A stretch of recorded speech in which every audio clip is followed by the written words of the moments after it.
Brothers and sisters in Christ, prepare your hearts and steady your spirit. What I am about to share is not for the complacent, nor for those who rest comfortably in lukewarm faith. This is a message forged in the fire of heavenly warfare, carried upon the wings of the great archangel who has stood guard since the beginning, Saint Michael. The message is urgent. A divine warning has been given. A trial is coming, not only to governments and leaders, but to every soul. It will begin not on the ground, but above it, with fire in the heavens. The archangel has revealed a chilling truth, a secret military operation, a missile test shrouded in deception and driven by arrogant ambition, is destined to unravel. A nation drunk with pride and blind to its own spiritual rot will proceed with what they believe to be a routine launch, standard protocol, precise, rehearsed, but they will not see what's coming, for the hand of God is about to move. By divine permission, calculations will be corrupted, guidance systems will malfunction, and human pride will be exposed. The missile will falter mid-flight. Its trajectory will shift, not toward an enemy, but toward the very land that sent it. A weapon ungoverned, a disaster not of design, but of divine disruption. The impact will be devastating, immediate, unexpected. And the response? Chaos. Accusations will erupt. Trust will dissolve. Alliances will fracture. The spark of war will be lit, not by intention, but by heavenly judgment. Have the nations repented? Have they turned from their idols, their corruption, their celebrations of darkness? Look around you. North Korea continues its brazen displays of military might, starving its people while boasting of missiles. Russia parades its armaments once again, despite failure after failure, daring the world to watch. These are not gestures of peace. They are omens, harbingers of coming calamity. And yet, the world slumbers. Churches remain silent. Saints are distracted. Watchmen abandon their posts. But heaven is not silent. Saint Michael, sword drawn, wings ablaze, proclaims, "This test will not remain hidden. The explosion to come, caused by a cascade of technical faults allowed by God for judgment, will be visible, undeniable. It will happen in a mountainous region, remote yet historically significant. A place once hailed as a stage for peace will instead bear witness to fire and revelation. The fire will not spread radiation, but a deeper threat, fear, confusion, and wrath. This, the angel says, is not the end, but the sound of a trumpet, a signal, a chapter foretold in Scripture, echoing the trumpet blasts of Revelation 8, where a fiery mountain is hurled into the sea, destroying ships and stability alike.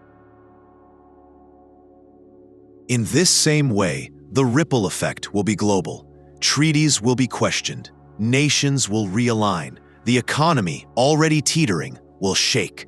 Democracy will waver, and the innocent will suffer. But let no one think this is merely political. It is spiritual. This is not just an error in policy. It is a reckoning. For years, humanity has sown rebellion. The blood of the innocent, especially the unborn, cries out. The covenant of marriage has been desecrated. God's image twisted and celebrated under banners of pride and sin. And now, in a generation where evil is called good and truth is ridiculed, the Lord allows the sword to fall. Saint Michael's message was heavy with sorrow and fire. The leaders of this age have chosen weapons over wisdom, and now they will see what becomes of those who put their faith in machines, not in the Lord of hosts. Even the most advanced systems, launch codes, satellites, warheads, are powerless against the will of God. One misfire, one storm, one divine interruption is all it takes to unravel human arrogance. Following the failure, governments will scramble. Truth will be twisted. Blame assigned to enemies, conspiracies, rogue agents, but nothing will stop the consequences. New alliances will emerge. Enemies once dormant will rise again. And amid the upheaval, a new figure will enter the stage. A man of false peace, charming, persuasive, promising safety, but hiding a blade beneath his smile. This is more than chaos. It is the groundwork for a greater deception.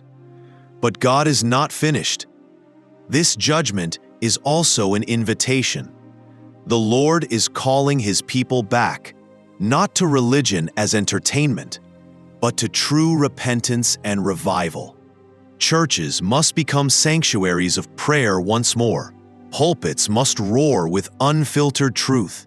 Believers must walk boldly and without shame. This is the hour for intercession, for fasting, for crying out to heaven, because though destruction approaches, so does purpose. Do not wait for headlines.